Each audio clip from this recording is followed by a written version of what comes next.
Vamos a empezar a grabar. Y bueno, pues hoy vamos a ver, vamos a seguir con la primera parte, la parte, digamos, conceptual. Hoy vamos a seguir con algunos conceptos y ver, digamos, cómo se ha visto o cómo se ve el futuro. El futuro es el objeto de la prospectiva y el futuro es, digamos, nuestro objeto de estudio, digamos, en esta materia. Nuestra materia es lo que utilizamos. El futuro es el espacio de trabajo de la prospectiva. Entonces, justamente, pues es importante entender qué es el futuro. Estamos rodeados de futuro, ya lo habíamos comentado en la clase anterior. Sin embargo, muchas veces no tenemos muy claro esa concepción del futuro y cómo entender ese futuro. Un segundo, por favor, nada más. Ya con la puerta, listo. Para evitar, perdón, para evitar los ruidos del exterior. Entonces, pues les voy a compartir la presentación de hoy para que vayamos avanzando en el tema.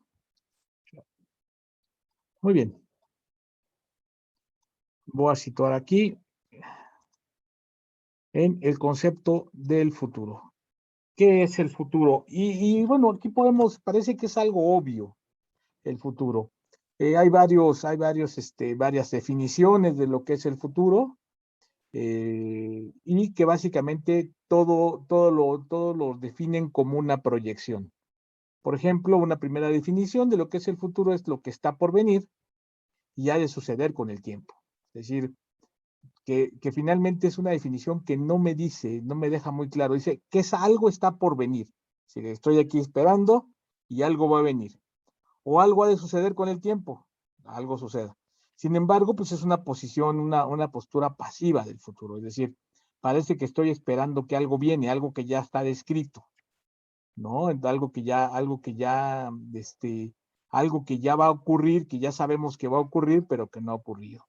Desafortunadamente, pues no tenemos esas certezas del futuro. El futuro es un espacio mucho más incierto. Una segunda definición dice que todavía no es, pero va a ser. Es decir, como si estuviera destinado a hacerlo. Entonces, pues también es una definición, es una definición donde el destino juega como su papel. Es decir, algo está destinado a suceder, pero no ha sido, pero va a ser, no te preocupes. Luego viene otra que dice el tiempo que vendrá. O sea, nuevamente, desde el presente estamos esperando un tiempo, ¿no? Y hay uno más que es el económico, valor o mercancía cuya entrega se pacta para después de un cierto plazo, cuyo precio queda fijado al concertar la operación. Es decir, cuando compro futuros, puedo comprar, por ejemplo, pues una cosecha de maíz para el 2025 y desde hoy pacto un precio para comprar ese maíz. Una tonelada de maíz, por ejemplo, en el 2025, y una vez la dejo comprada porque sé que alguien va a sembrar ese maíz y en ese momento voy a tener ese maíz en el futuro. Pues esta definición, que es una definición financiera del futuro, incluso hay un mercado de futuros en Wall Street y en las bolsas de valores se cotizan futuros, pues es la posición más activa del futuro, porque estoy invirtiendo hoy, en el presente, para algo que voy a recibir mañana. Por eso filtro esta definición aquí, que es poco convencional respecto a lo que entendemos para el futuro. Es decir, hoy estoy comprando, es decir, estoy sacrificando recursos de hoy, estoy poniendo cosas hoy porque quiero algo en el futuro. Entonces, el dinero que yo pongo ahora va a servir para que un campesino con su maquinaria, con sus semillas, con sus fumigadores, con su tecnología, haga algo y yo pueda tener en el 2025 una tonelada de maíz para hacer tortillitas o para hacer lo que sea. Entonces, justamente esta definición es una definición activa del futuro. Mientras las otras están esperando que llegue un tiempo, esta definición cambia totalmente el sentido de las cosas y nos dice, si tú quieres algo en el 2025 o si tú quieres algo en un tiempo más adelante, tienes que invertir hoy. Y esto, digamos, pues cambia diametralmente las definiciones de futuro. Que las definiciones de futuro pueden estar asociadas a tres palabras muy concretas: el destino, el porvenir y el devenir. Si tenemos tres palabras que hablan de futuro, pero que hablan de futuro definitivamente de forma distinta. El destino habla del futuro, pero justamente como algo para lo que estamos destinados, es decir, al lugar que vamos a llegar tarde o temprano. Es decir, como si hubiese un guión, o como si hubiese un storyboard, o como si hubiese como si fuéramos personajes de una novela para el cual está una historia escrita para nosotros y va a llegar a desencadenarse esa historia. Ese es el destino. Entonces, pues dicen mucho, ese destino está asociado mucho al pensamiento religioso, al pensamiento místico. Las personas van a cumplir un destino y definitivamente pues el destino no lo cambia nada. Entonces los héroes griegos tenían que enfrentar su destino escrito por los hombres. Entonces el destino de Edipo, por más que quisiéramos evitarlo, ya estaba escrito. Y entonces podíamos evadirlo tal vez una vez o tal vez dos veces. Sin embargo, era su destino y ya había una definición de eso.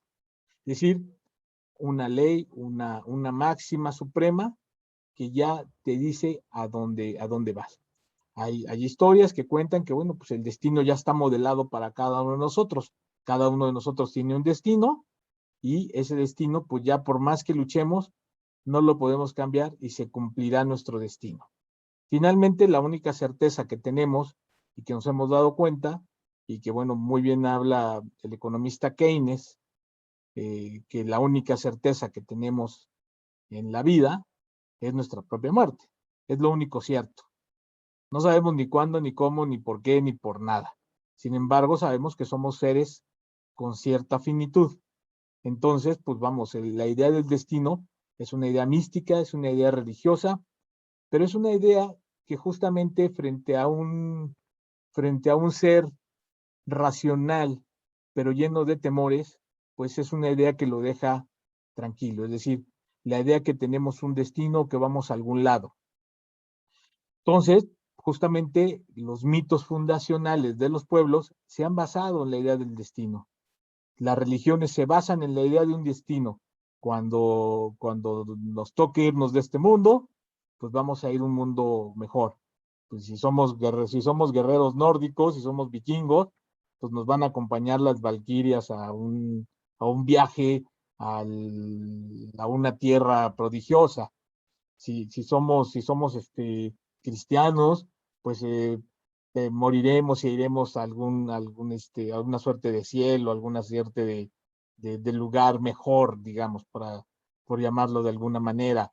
Si somos hindús, pues decimos que y nos manejamos bajo esos criterios de religión, posiblemente reencarnemos. Si nos portamos muy bien, reencarnamos en una casta superior. Si nos portamos muy mal, pues podríamos reencarnar en niveles inferiores, digamos, de la escala, digamos, de las vidas, de la trascendencia hindú.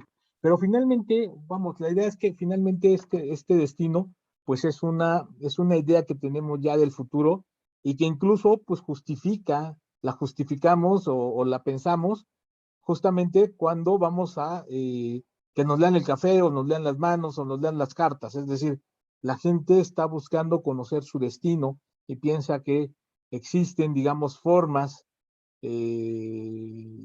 digamos, maneras de poder transitar a ese mundo sobrenatural, conocer algo de él, de ese mundo sobrenatural, para saber qué va a pasar. Un poco los horóscopos están fincados sobre la idea del destino, es decir, qué es lo que un poco los rasgos de personalidad dicen, pues tienen que ver con el horóscopo y pues las personalidades así son. O sea, no, por favor, si eres Aries, no te cases con un Escorpio, porque va a ser muy difícil esa vida, es decir, como si ya estuviera predestinada y las personas no fueran propiamente, fueran una construcción, ya estuvieran predefinidos. Si ya tuviéramos un chip que nos predefine y nos lleva, digamos, hacia un futuro.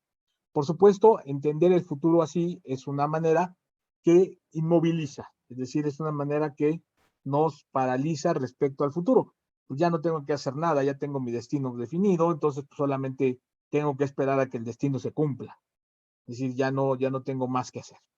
La otra palabra que viene aquí, que viene implícita en estas definiciones, es la palabra porvenir. Es decir, como que el futuro fuese algo que está por allá, en algún lugar, como al final de algún arco iris o algo así, si de algún sitio, y simplemente tenemos que esperar que ese futuro nos alcance, que ese futuro nos llegue. Obviamente, pues es una apuesta muy pasiva, es decir, sabemos que hay ese futuro, que ese futuro va a ocurrir. Todos sabemos, ok, se nos va a acabar el petróleo y vamos a tener una crisis energética, que es lo que vamos a ver al final de la clase de hoy. Se va a acabar el petróleo, vamos a tener una crisis energética. Bueno, pues estamos esperando que eso venga, eso va a venir en 50 años, en 100 o no sabemos en cuántos. Es decir, a veces nos dicen los expertos, tenemos reservas probadas para 50 años o para 20 años. Entonces, pues bueno, ahorita no nos afecta, entonces pues no hay necesidad de hacer prácticamente nada, ¿no? Entonces, justamente es también una posición que nos da certeza a medias, pero que finalmente decimos, mira, mientras no llegue, pues sigamos actuando como seguimos actuando, es decir, parece que la advertencia no es suficiente. Y tenemos la otra percepción o la otra palabra, digamos, asociada al futuro, es la palabra devenir. Y esta es una palabra que se parece mucho a la palabra porvenir, es decir, sí toma, digamos, esa idea del futuro, ya no como destino, sino del futuro como esa posibilidad. Sin embargo, el devenir toma una suerte de línea del tiempo. El devenir se crea con el tiempo y tenemos una línea del tiempo donde devenimos, es decir, ahí la figura es de dónde venimos, el devenir, de dónde vienes, y si tú sabes de dónde vienes, es muy posible que sepas a dónde vas. Entonces, la palabra devenir toma esos tres tiempos en los que podemos dividir esa flecha, es decir, pasado, presente y futuro. Es decir, tenemos un origen, venimos de algún lado, de allá vengo, y simplemente devengo en el tiempo, es decir, lo que soy ahora es el resultado de lo que fui anteriormente. Y eso me va a llevar, lo que soy hoy va a ser, va a generar, va a ser la causa de lo que seré en el futuro. Entonces, en cada momento, tu presente va encauzando. Mi pasado, que en su momento fue el presente, pues eso explica lo que es mi presente hoy. Nuestro presente está explicado por nuestro pasado. Que yo esté dando clases aquí, está expresado, es el resultado de mis decisiones del pasado, ¿sí? Y que puede ser un pasado reciente o que puede ser un pasado muy lejano. Que puede ser, bueno, pues en mi familia siempre ha habido profesores y ha sido una profesión que se ha siempre, desde normalistas y demás, es una profesión, de ahí vengo como grupo, me identifico. Entonces, pues por eso quise ser profesor, tal vez, ¿no? Entonces, de allá vengo, esa es la causa de mi presente. Y mi futuro será causado, originado por lo que estoy haciendo actualmente aquí. Entonces, el futuro es el resultado de las acciones en el presente, así como el presente es el resultado de las acciones pasadas. Simplemente lo que tenemos es una línea de causalidad, causas y efectos concatenados que nos van a dar un devenir. Es decir, el devenir no lo esperamos, el devenir se construye. Vamos a ver una tabla que se presentan ahí justamente con estos tres conceptos del futuro, estas tres definiciones del futuro, ¿no? Viene, en la primera, pues tenemos el concepto del destino. ¿Dónde está, por ejemplo, el destino? Y ahora que tembló recientemente en la Ciudad de México, pero están acá,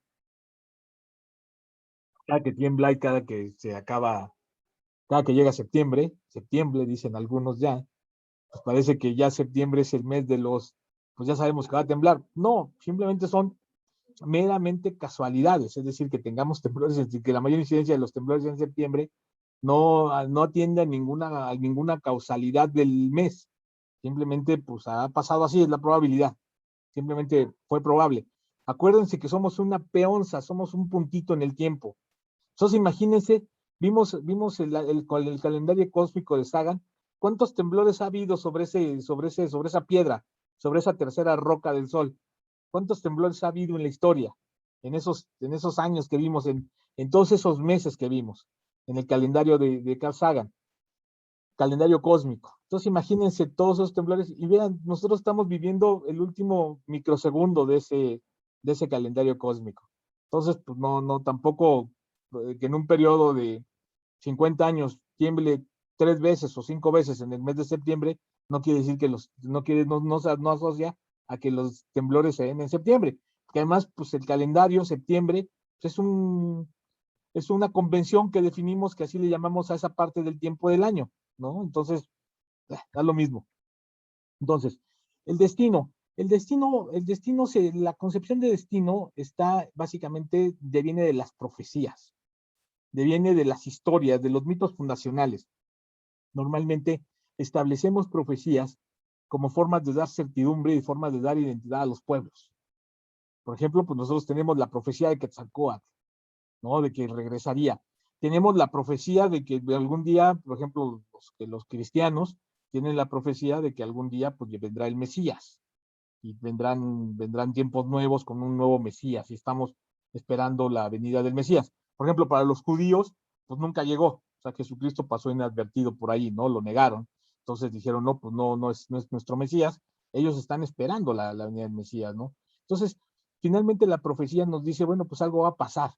También tenemos pues las profecías o los escritos apocalípticos, es decir, estamos esperando también un apocalipsis, cómo se establece, y lo establecen muchas religiones. Los mayas lo establecieron, la tradición judio-cristiana tiene esta idea, pues las otras tradiciones o las otras religiones, pues tienen también este mito, ¿no? Este mito de determinación de la vida, determinación del mundo, como lo conocemos. Y bueno, pues hay los famosos profetas, ¿no? Nostradamus es como el caso típico, donde pues tenemos una serie de escritos, las centurias, donde pues nos habla, digamos, de diferentes hechos que finalmente pues son escritos por un hombre en esa época y pues relatan diversas historias o diversas formas sin ser específicas, pero que finalmente pues nosotros buscamos darle una explicación. Es decir, buscamos fijarlas además. O sea, todas las profecías de Nostradamus, hay tratados y libros enteros donde dice, bueno, pues sí, Nostradamus pronosticó que se iba a morir Kennedy. O sea, vamos, era imposible que un hombre en esa época, pues vamos, ni siquiera existía en los Estados Unidos en tiempo de Nostradamus, ¿no? O estaba apenas en fundación. Entonces, pues evidentemente no iba a saber que iban a asesinar a Kennedy.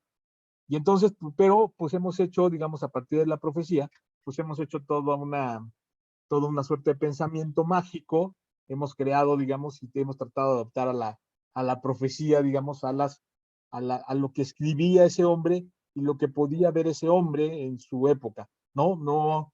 No tenía poderes paranormales, ¿no? Vamos, tal vez me estoy equivocando, pero no los tenía y tampoco tenía capacidad de ver al futuro. O sea, era imposible verlo porque el futuro, pues no existe. Es una construcción. Tampoco podía viajar entre diferentes universos y tampoco podía viajar entre diferentes universos. No era el Doctor Strange, no era el Doctor Strange. Entonces, no funciona, digamos así el mundo. Entonces, pues es su máxima expresión. Finalmente, la profecía es una construcción cultural. O sea, la creemos y creemos en las profecías, es decir, creemos en ese mito, creemos en esa historia, y esa historia, pues no es racional, pero nos da sentido. pues su contexto es totalmente místico, religioso. Todas las religiones tienen esta prueba, estas formas, estas figuras, desde las religiones que conocemos como las más convencionales, hasta otro tipo de mitos, incluso, pues todos los días, pues prácticamente surgen religiones nuevas, iglesias nuevas, formas de credos y cultos nuevos. Entonces, vamos, tampoco hay que extrañarnos de eso, es parte de nuestra cultura y cumplen una función social, una función de generar, llenar, digamos, vacíos en las personas, darle a las personas, es una necesidad humana también, creer en algo, es una necesidad de tener certidumbre sobre este mundo. Entonces, tampoco nos tenemos que asustar y nos tenemos que poner demasiado exquisitos frente a este tipo de manifestaciones culturales. Son manifestaciones culturales. Si tú las crees, está bien. Si no las crees, pues está bien. No es como no. Obviamente el concepto del hombre, pues el hombre está sujeto por fuerzas divinas, sobrenaturales, que van a condicionar sus actos. Es decir, ya hay una definición del hombre y vamos, pues aquí dice que, bueno, pues la fuente son libros y escritos de revelación divina sobrenatural, y el futuro que nos define es un futuro único, un futuro exacto y un futuro que no está sujeto a ninguna controversia. Es decir, pues aquí ya no hay dudas, ¿no? Es lo que es y no tenemos por qué dudar de las Sagradas Escrituras. Es más, quien dude de las Escrituras puede ser castigado, ¿no? Sin embargo, si lo pensamos, pues, ¿cuál es el papel del hombre frente a las religiones, frente a los mitos, frente a estas cosas? Pues si vemos, finalmente es el papel, pues como el de los niños. Los hombres se infantilizan, bueno, los hombres y las mujeres, me refiero a la humanidad, pues se infantiliza frente a esta situación. Asume una posición pasiva donde esperas que pues, Dios o el sacerdote pues resuelva o te dé las tranquilidades y te resuelva la vida, ¿no? Entonces, prácticamente implica una cesión de poder, de tu poder como sociedad, como persona, en favor del chamán. Es decir, en favor de quien puede tener esa capacidad de ser un interlocutor con el espacio sobrenatural, con el más allá, o como tú le llames, es decir, con los dioses. Finalmente, es una postura política que justifica, pues a inventar estos mitos, pues justifica pues, que tú te mantengas inmóvil como sociedad, te mantengas inmóvil como individuo, y pues no necesitas hacer nada. O sea, hay una máxima cristiana que es el Dios proveerá. Tú no hagas nada, Dios proveerá. O sea, como si pues no tuvieras que hacer gran cosa.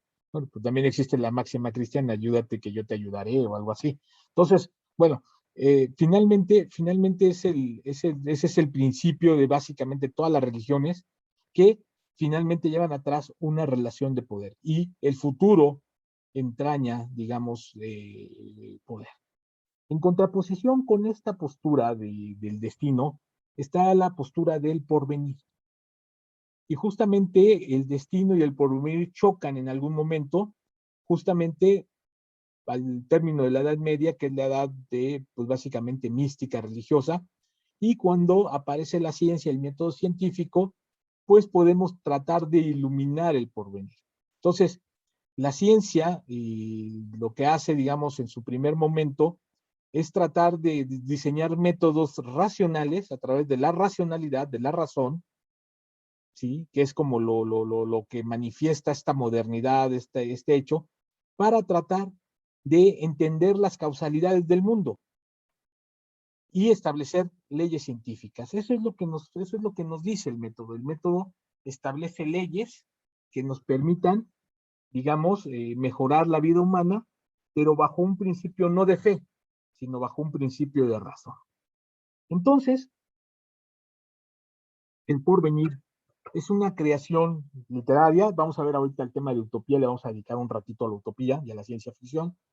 pero es una forma de creación del futuro que está en la literatura, pero que también deviene de principios científicos. Entonces, justamente cuando hablábamos de, por ejemplo, eh, el desarrollo de las diferentes ramas científicas, pues ya sea siglo después de la Ilustración y ya sea el siglo XIX, pues tenemos científicos que tratan de probar, digamos, cómo la evolución futura o cómo podemos ir hacia el futuro. Entonces, por ejemplo, Darwin encuentra a partir de la teoría de la evolución de las especies, encuentra, digamos, la forma en cómo los individuos de diferentes especies se han adaptado y han hecho, digamos, han trascendido en el tiempo y cómo se llegan a construir en individuos actualmente, es decir, las especies, cómo evolucionan las especies. Justamente también, por ejemplo, Marx, dentro de la economía política, establece un método, el materialismo histórico, donde el principio para explicar el devenir, para explicar la historia, es justamente el principio de la dialéctica y del materialismo histórico. Dice que al estudiar las sociedades del pasado, desde las formas más primitivas hasta el capitalismo actual, pues lo que encuentra son modos de producción, y estos modos de producción, en término muy científico, esos modos de producción, pues entrañan dentro una serie de contradicciones, y esas contradicciones son las luchas de clases. Y la lucha de clases ha sido el motor de los cambios para pasar de diferentes modos de producción. Entonces, pasamos de un modo de producción asiático, de modo de producción del comunismo primitivo, modo de producción asiático, al feudalismo, y estamos pasando al mercantilismo y al capitalismo como tal. Y entonces Marx, que tanto no es un poco más, sino más bien los marxistas, prevén el advenimiento de una sociedad socialista a partir de las contradicciones del capitalismo, o sea, a partir de la lucha de clases, de la pugna de dos clases sociales, y más adelante también del comunismo. Entonces te establecen como un porvenir, es decir, hacia dónde van las sociedades a partir del materialismo histórico. Te establecen un futuro posiblemente también cerrado.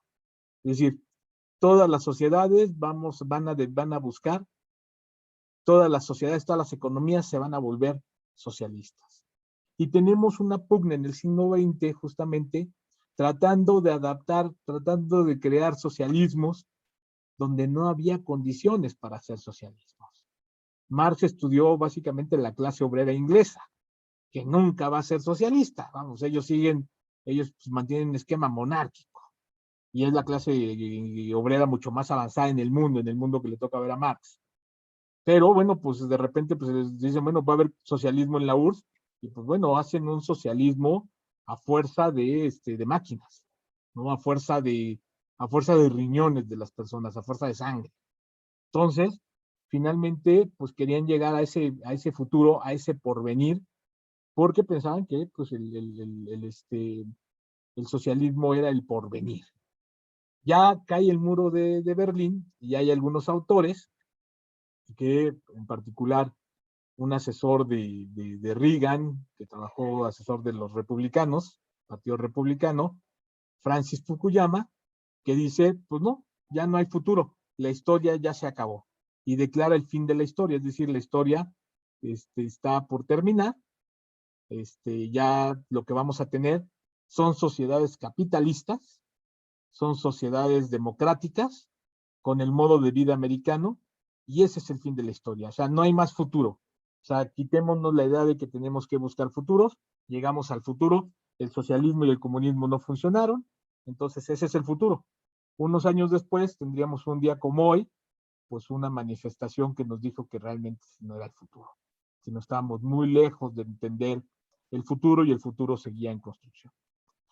Básicamente, bueno, tocando el tema digamos, de las ciencias sociales que buscan esta idea de construcción social de futuros y de particular del marxismo, pues este porvenir está básicamente en una tradición literaria, la utopía, que vamos a platicarla con detalle, que es previo existen utopías desde los griegos, y la ciencia ficción, que se basa, digamos, en el desarrollo de la ciencia para predecir o para definir algún tipo de sociedades. Y la ciencia ficción, pues que se combina un poco con la utopía para generar un conjunto de distopías particularmente, ¿no? Entonces, es como interesante. Permítanme un segundito, chicos. No es necesario que me permita. Pensé que me iban a hablar. Bueno, entonces justamente es esta reflexión del mañana, de lo que queremos que sea mañana o de lo que no queremos que sea el mañana, que sea o no sea el futuro. Y justamente es lo que el hombre, digamos, será básicamente en función de esto. Por ejemplo, la utopía, que es un tema bien interesante, la utopía apela, digamos, por mejorar el concepto del hombre, es decir, por buscar hombres virtuosos, hombres que estén apegados a valores, ¿no? Y que, digamos, vamos a ver de qué se trata esto un poquito más adelante. Básicamente, pues es un poco la creatividad del artista, su fuente, y el tipo de futuro, pues está abierto, no es un futuro cerrado. Y tenemos la tercera palabra que habíamos platicado, el devenir. Y el devenir ya está en los estudios del futuro.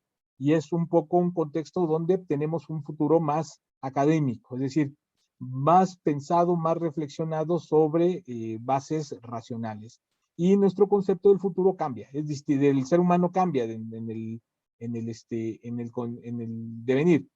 El ser humano se construye a partir de sus decisiones. Por eso, el que yo esté aquí, el que ustedes estén aquí, es el resultado o la consecuencia de un conjunto de decisiones del pasado. Es decir, podrían estar aquí o en cualquier otro lugar, dependiendo de las decisiones que hubiesen tomado en el pasado. ¿Sería un lugar mejor o un lugar peor? No lo sé.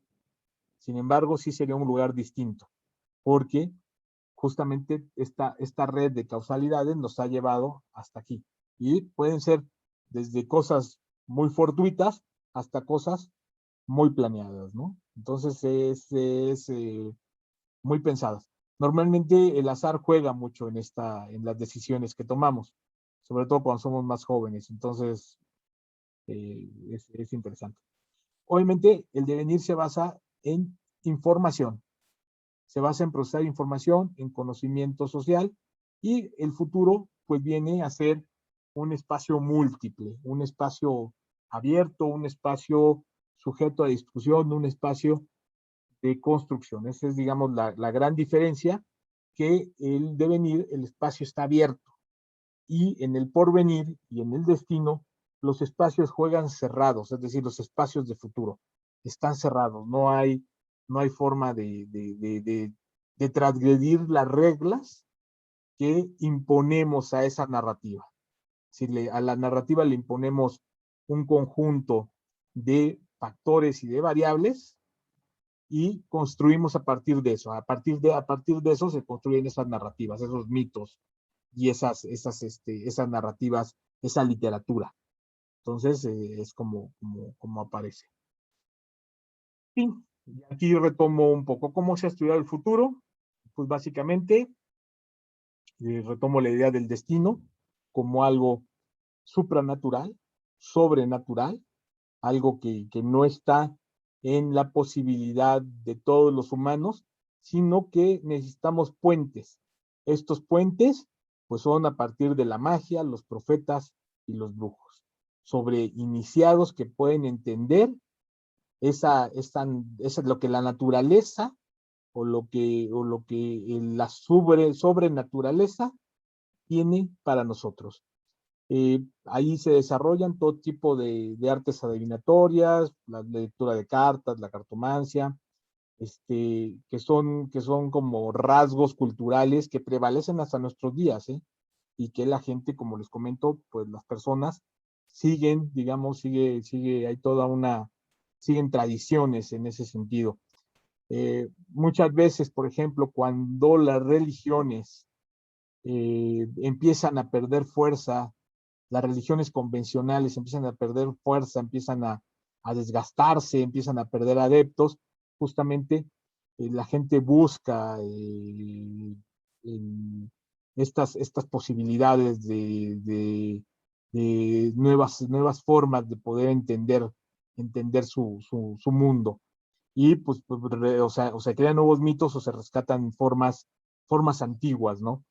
Este, por ejemplo, llama la atención que muchos de los científicos del siglo XIX pues creían perfectamente en el espiritismo. El espiritismo prácticamente se convierte en una rama científica. Entonces, muchos de ellos participaban en sesiones espiritistas con mediums y pues buscaban tratar de darle reglas científicas a eso, porque pues perfectamente se creía en la existencia de las almas o los espíritus. Entonces, es sorprendente la cantidad de científicos, de autores, políticos y demás que participaban en sesiones espiritistas. Eso era también importante. Todo esto también pasa muchas veces y este fenómeno vuelve normalmente después de las guerras. Normalmente después de las guerras también ocurre que como se pierden vidas, sobre todo vidas de jóvenes, de gente joven, pues la gente y muchas veces no se cubren los procesos de duelo. Estas formas de espiritismo, pues es como una forma de cubrir los procesos de duelo, es decir, la gente que se fue y que pues, tal vez no hubo manera de despedirse de manera, bueno, como se dice coloquialmente, no nos pudimos despedir, realmente no pudimos cerrar el proceso de duelo.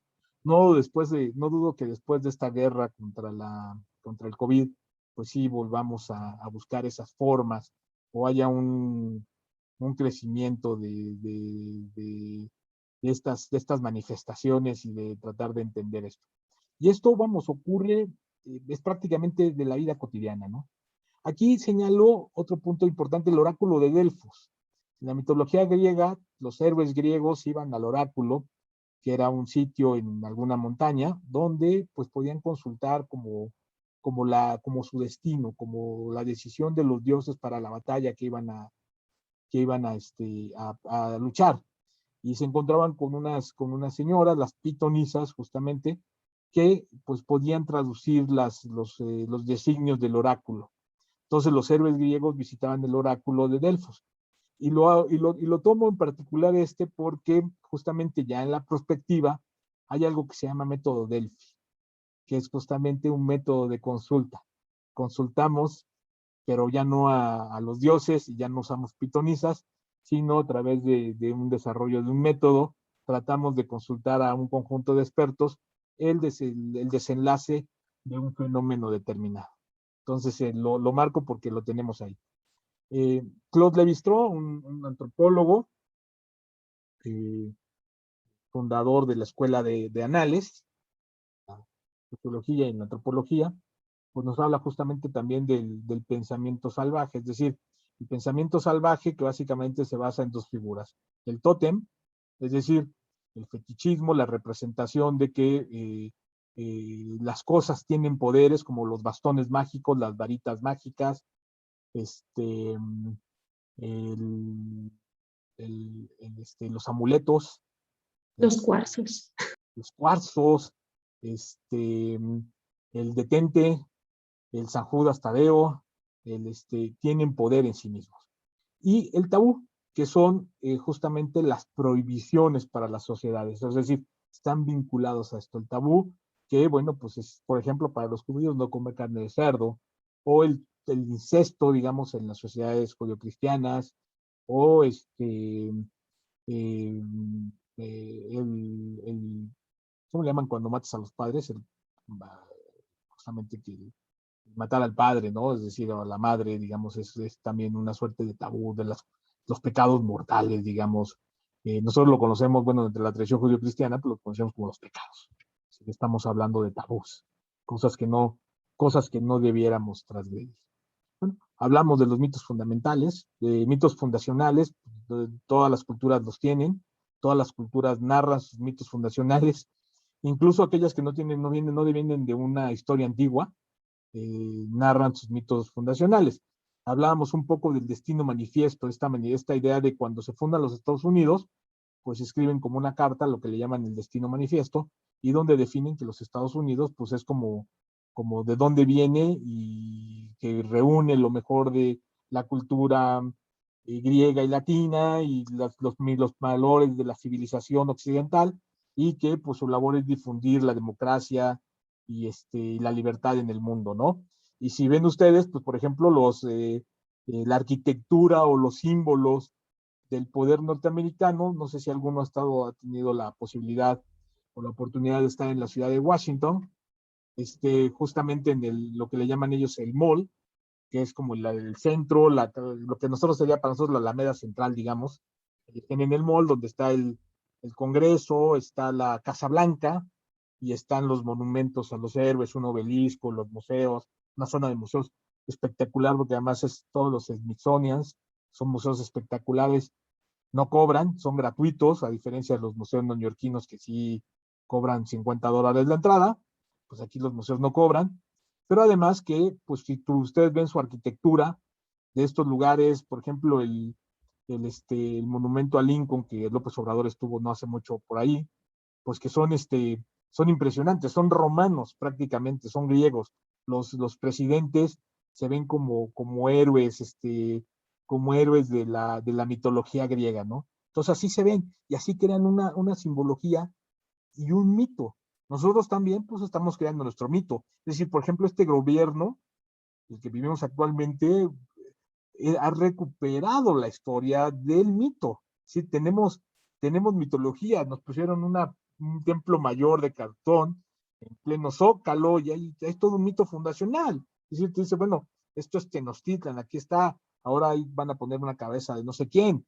Está bien. Finalmente son los símbolos con los que vivimos, no es nuevo, ¿eh? Esto existe, pero se fue dejando de lado. Es decir, los héroes patrios se crearon en bronce.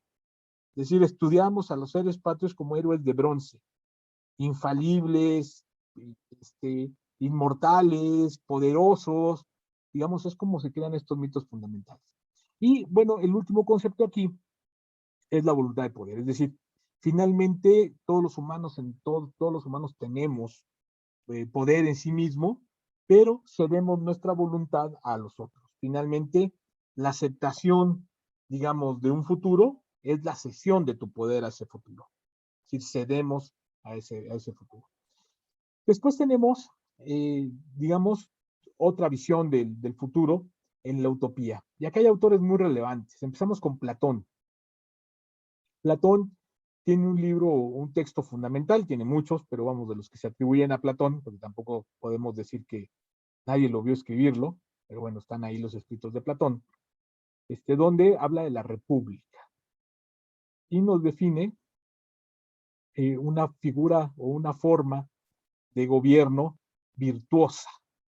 Es decir, nos define una forma de gobierno buena. ¿Y en qué se basa Platón? Platón dice que existen diferentes formas de gobierno y las estudia. Y que en ese momento en Grecia está gobernada bajo una forma que se llama la plutocracia. Y que básicamente esta plutocracia es una suerte de tiranía y que se basa en el gobierno de los más ricos.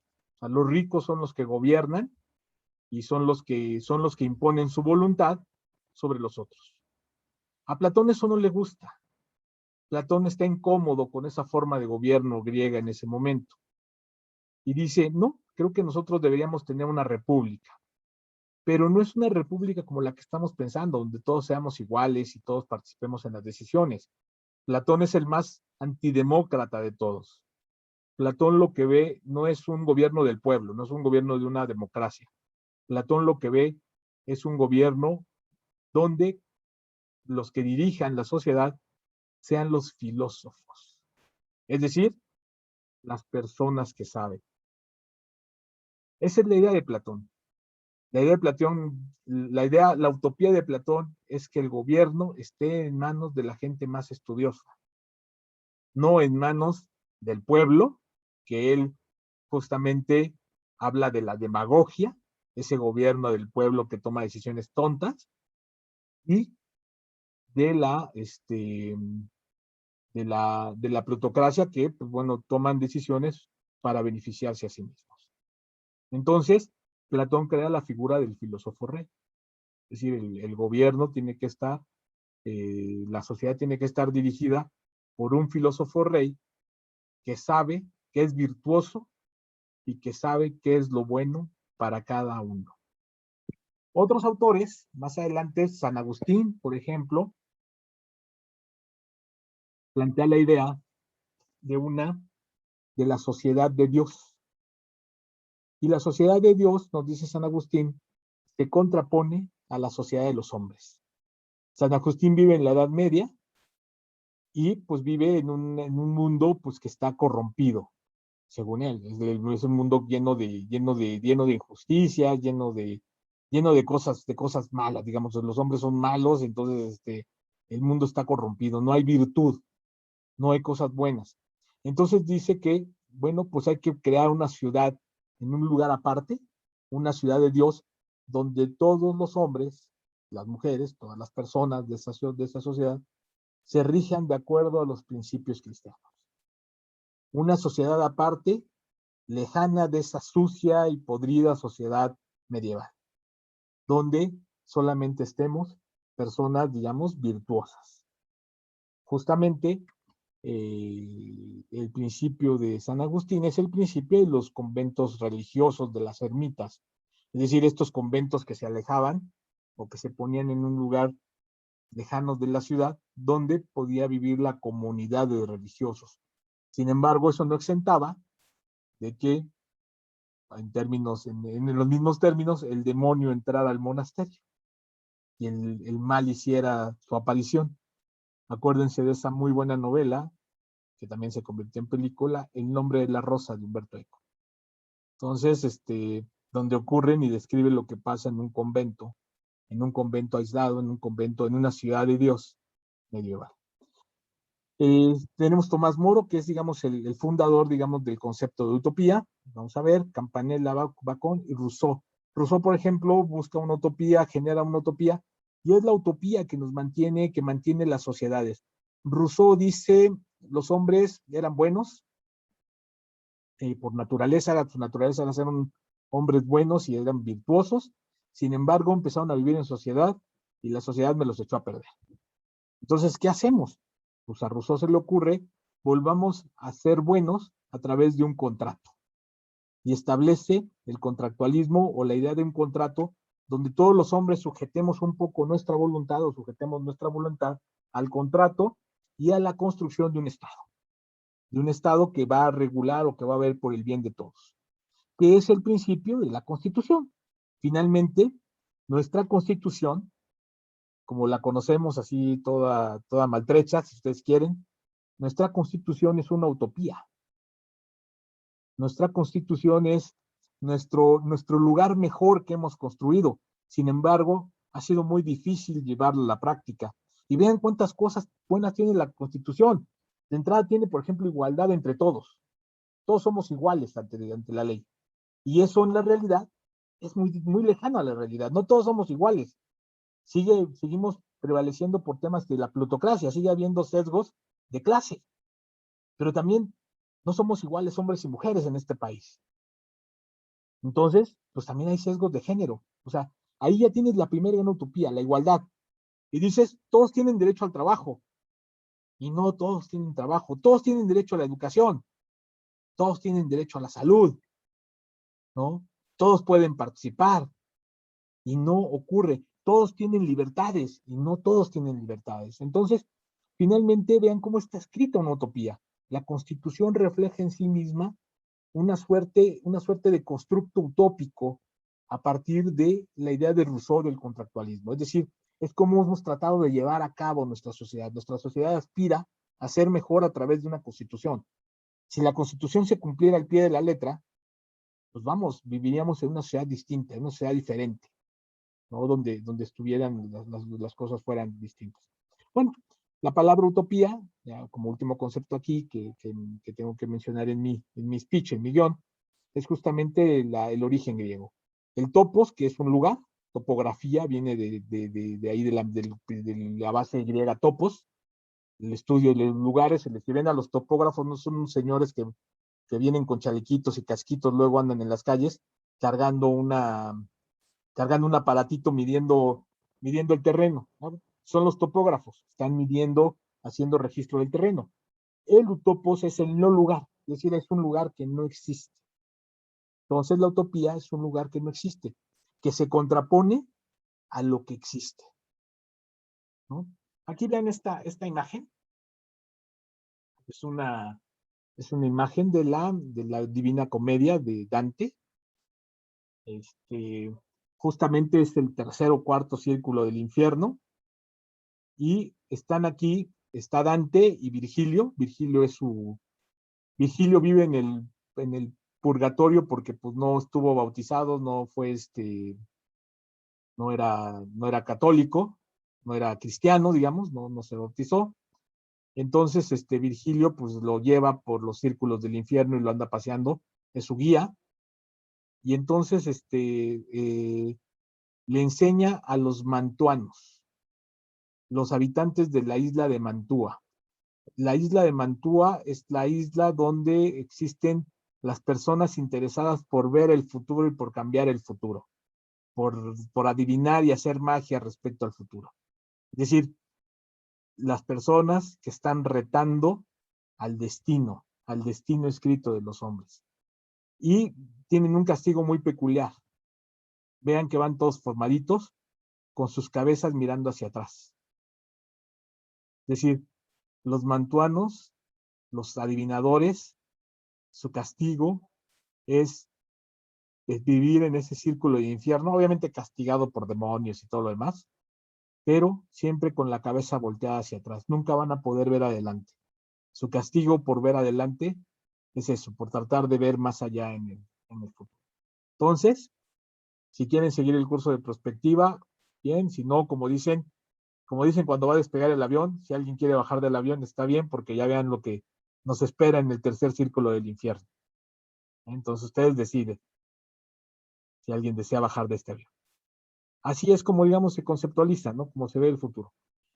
Más adelante, pues aquí ya tenemos en siglo XIX, pues una visión diferente, justamente a partir de la ciencia, de cómo se ha estudiado el futuro. Tenemos, pues, las tradiciones literarias.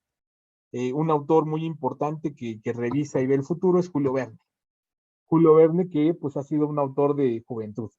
Ha sido un autor que hemos leído normalmente cuentos, historias, aventuras, que es muy ligado a la literatura juvenil, y que pues no es un científico, es un literato, es un hombre del Renacimiento, que sabe de muchas cosas, y que proyecta la idea del hombre viaja a la luna.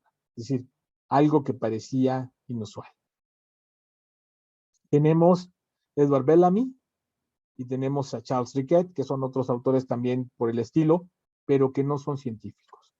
Ya es hasta el siglo XIX cuando tenemos científicos escribiendo ciencia ficción y viendo las posibilidades de pensar en ese futuro, tratar de anticipar ese futuro y ver las evoluciones futuras. Tenemos uno bien interesante, bien interesante, H.G. Wells. H.G. Wells, que es podríamos decir, me atrevería yo a decir, el fundador de la ciencia ficción, y que tiene, digamos, varios textos interesantes: La Guerra de los Mundos, A él se debe, El Hombre Invisible, y hay uno bien interesante que se llama La Máquina del Tiempo. Y en este voy a tener, creo que por aquí tengo no tengo una portada de La Máquina del Tiempo. La Máquina del Tiempo, que tiene por ahí, también tiene película, recomendada para verla este fin de semana o los días de asueto de fiestas patrias. Ver La Máquina del Tiempo. Es una película reciente, como de hace unos 10 años más o menos. Entonces está interesante. Bueno, La Máquina del Tiempo. Pues hay una historia de amor, como una novela, empieza como una novela, se les cuento rápido, pero les cuento el trasfondo de La Máquina del Tiempo. ¿Alguien la ha visto? ¿Alguien la ha leído? No. No. Les hago un relato sin hacerles spoilers. Ok. Pues básicamente hay un tema donde un científico, eh, hay una historia de amor donde, pues vamos, su novia se muere. Y entonces, pues él entiende que la muerte de su novia, que es un acto accidental, pues se debe a un conjunto de decisiones que la causan. Es decir, finalmente es un científico y encuentra la causalidad de la muerte de la novia en que pues, la novia no se tenía que haber levantado ese día de su cama, ¿no? Y entonces empieza a trabajar en un proyecto que es la máquina del tiempo. Es decir, ¿cómo puedo viajar en el tiempo para ir para atrás? Para cambiar el, el destino o así destino, ese destino, o cambiar ese hecho. Y entonces desarrolla una máquina del tiempo. Es tan bueno su desarrollo que se da cuenta que puede viajar hacia atrás, pero también hacia adelante. Y entonces, un buen día, pues viaja hacia adelante, viaja hacia el futuro. Él vive en Londres, como buen hombre civilizado. Londres es el centro del mundo en el siglo XIX, pues vive en Londres, y de repente, pues vive en una casa, como todas las casas londinenses, viaja con su máquina y de repente se encuentra en un páramo, en un parque, digamos, en un lugar abierto, y pues se encuentra, básicamente baja, ve su máquina, la estaciona, digamos, ahí, y baja a ver qué pasa, ¿no? Y reconoce el río Támesis y reconoce como lugares representativos de Londres, pero pues ya no se ven los edificios, se ven otro tipo de construcciones diferentes. Y se da cuenta que viaja pues 1, 2 siglos o 3 siglos más adelante. Creo que 4 siglos más adelante. Este, eh, pues llega ahí y se da cuenta que pues está todo florido, todo muy bonito. Ahí hay unos seres pequeños que viven por ahí entre la selva, que son amistosos, pues le invitan a comer y demás, apenas los entiende, y pues se acerca a ellos y demás, y pues son amables. De repente, pues se escuchan algunos ruidos y todos los seres corren, huyen, escapan, y él se queda a ver qué pasa, y pues de repente ve unos seres bastante feos, que salen de la tierra y salen como una suerte de cacería de estos seres pequeños de arriba. Los más malos se llaman los Morlocks, los pequeños, los de arriba se llaman los Elois, y pues lo que ve cuando entra, digamos, a las compuertas bajo tierra de los Morlocks, se da cuenta que pues es una sociedad muy industrial, muy parecida a Londres, que él habitaba, pero simplemente que estos pues, son físicamente diferentes. Los de arriba son muy bonitos, son muy estéticos, brincan y demás. Los de abajo son como una suerte de monstruos ahí, sin mucho color y sin mucha gracia. Se da cuenta que pues los Morlocks se alimentan de los Elois y tienen una suerte de rastros y hacen salchichas y jamón y todo lo demás. O sea, no es algo así de que lleguen y los devoren como si fueran depredadores. No. Entonces, pues descubre que en algún momento hubo un cataclismo y algunos humanos tuvieron la fortuna de quedarse bajo tierra, quedarse protegidos en un cataclismo o pues algo pasó, se quedaron abajo y los de arriba pues se quedaron a su suerte arriba y acuérdense, H.G. Wells es muy amigo de Darwin y entonces H.G. Wells denota y dice, bueno, pues lo que pasa es que los dos son humanos, simplemente unos evolucionaron de una forma y otros de otra. Unos se adaptaron a vivir arriba, otros se adaptaron a vivir bajo tierra, y las características de los Morlocks y de los Elois coinciden con una evolución histórica del hombre. Obviamente regresa al mundo y regresa un poco aterrorizado porque se da cuenta que pues, los humanos están comiendo a los humanos y que finalmente pues, nosotros nos seguimos comiendo a las vacas, posiblemente pues veníamos como de una misma rama. Entonces, interesante. Ya la historia de amor ya no se las cuento, porque está también buena, no les quiero hacer spoiler, pero lo que sí quiero que noten aquí es cómo construye, a partir de la teoría de la evolución, construye una novela.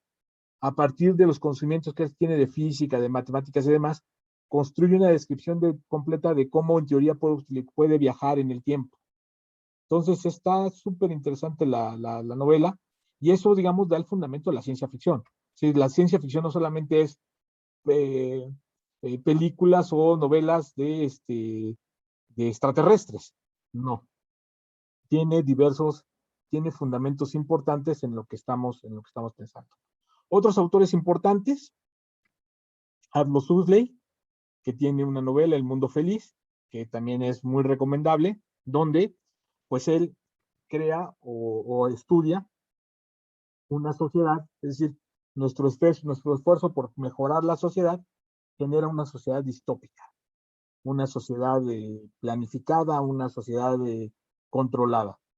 Y tenemos otros autores como Arthur Clarke, que bueno, pues la Odisea del Espacio, el 2001, George Orwell, que técnicamente él no es científico, él viene más de la literatura, pero genera también una distopía importante con 1984, que es una novela también interesante y muy vigente actualmente, muy vigente en cuanto a las formas de control del Estado. Entonces, es también, digamos, un punto de relación. Y tenemos otras cosas interesantes, por ejemplo, Stephen Baxter, en los 90s, retoma a los 100 años de la máquina del tiempo, las naves del tiempo, y también vuelve sobre las mismas líneas de H.G. Wells. Stephen Baxter es menos conocido que H.G. Wells, vuelve sobre las mismas líneas a reconstruir una historia en el tiempo y cómo nos veríamos en el futuro, qué es lo que encontraría un viajero en el tiempo en el futuro.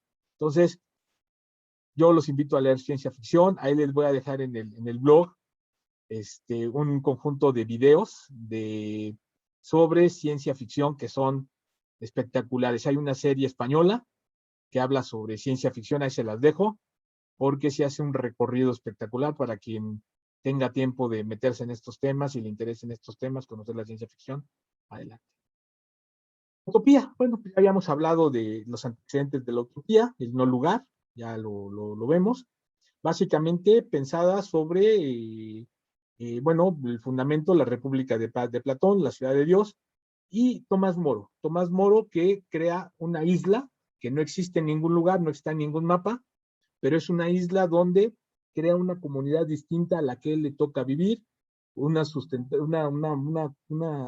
comunidad basada en principios ideales filosóficos, políticos, sí, lo que nos gustaría que fuera, donde hay pacifismo, donde hay igualdad, la propiedad es común, no hay nadie más rico, más pobre, hay comunidad, y pues la idea de la utopía es que seamos felices. La utopía nos sirve para pensar cómo podríamos ser felices, qué nos haría felices, y le da al futuro un toque de esperanza, un toque de decir, bueno, pues el futuro puede no ser tan malo, aunque finalmente la utopía nunca se va a construir.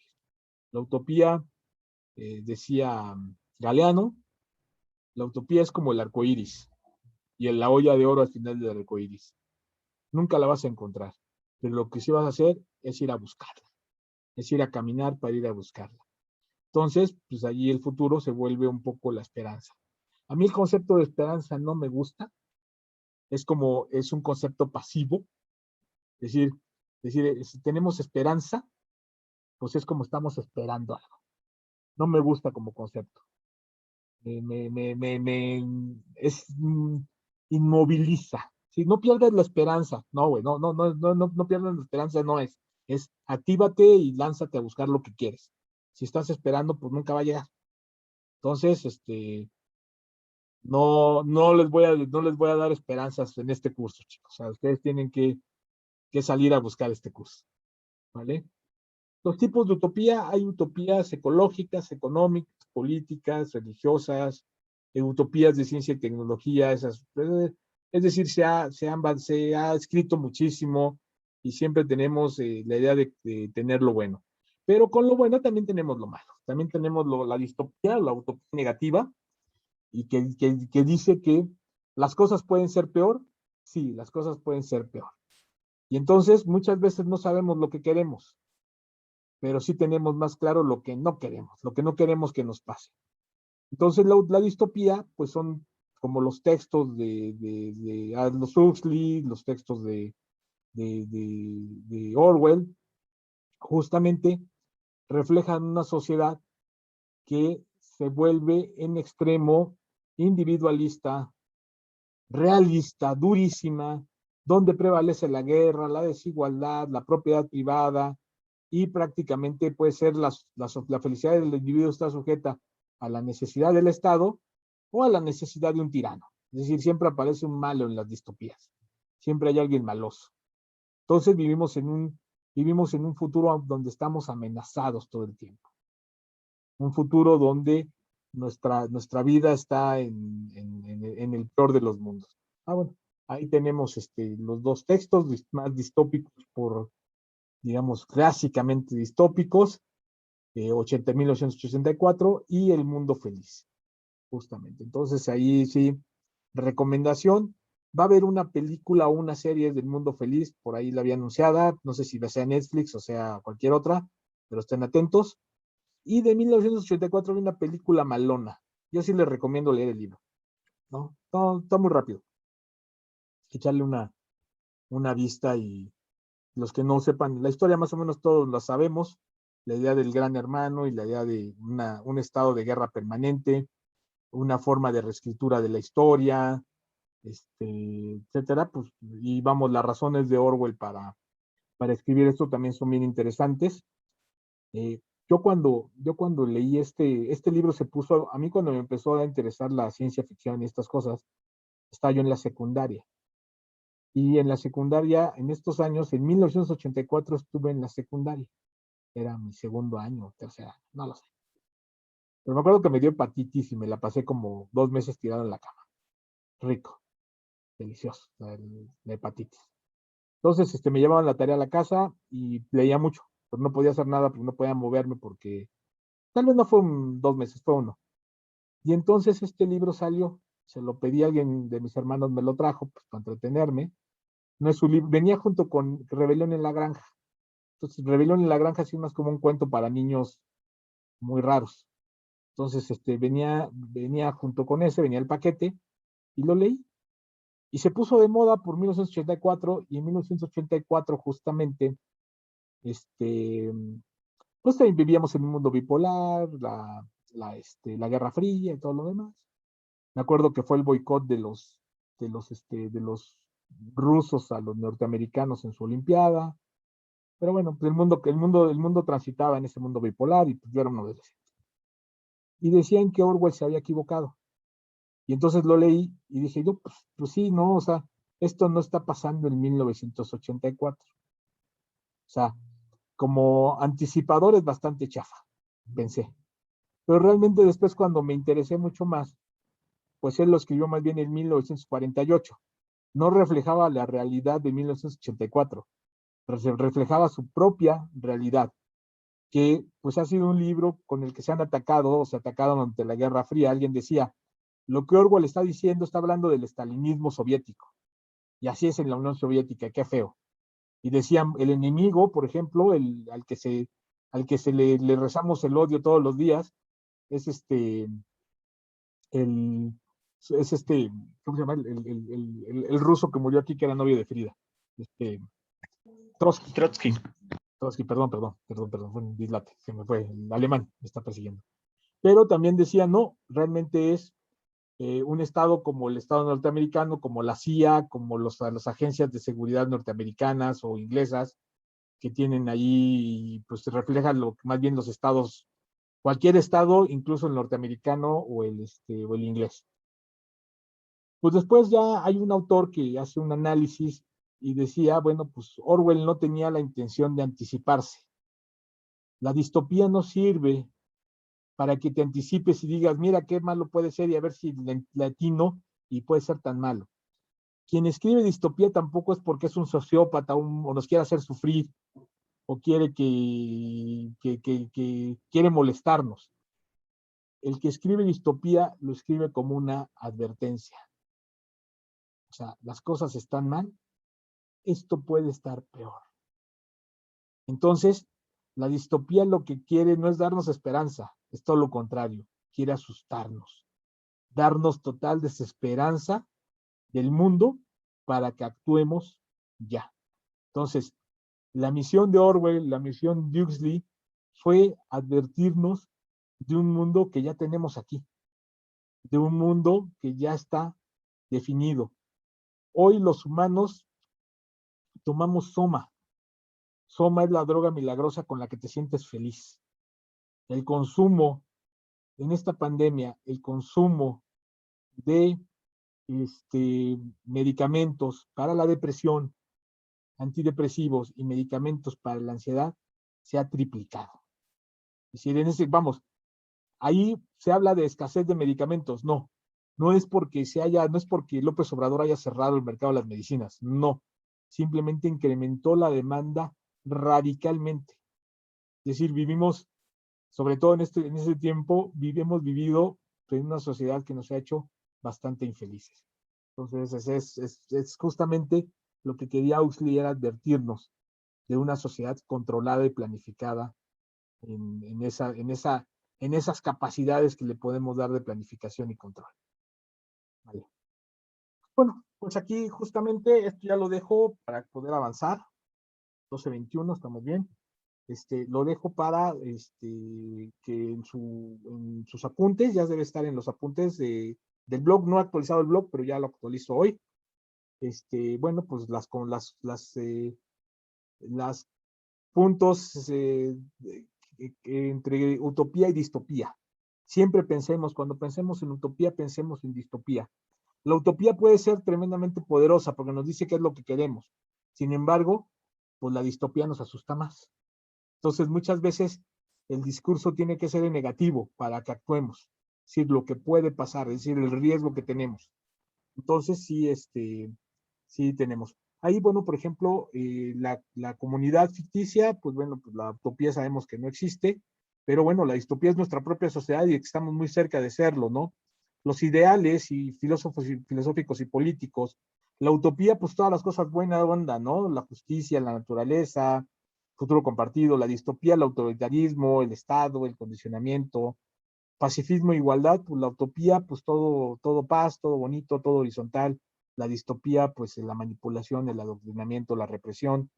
La justicia, la utopía, pues todo es valor, se busca la justicia. La distopía, pues aquí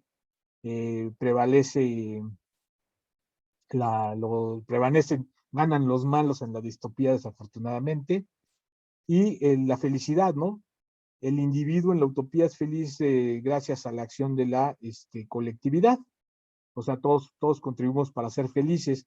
Y en la distopía, pues no podemos ser felices, tenemos que sacrificarnos en favor del colectivo, ¿no? Entonces, es triste y es lamentable, y también como puntos de referencia.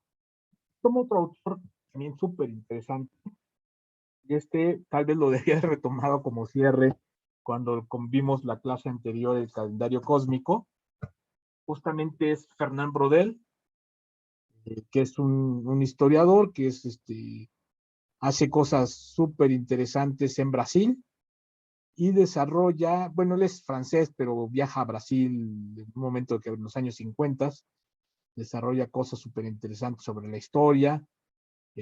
Justamente él es el fundador de la palabra devenir.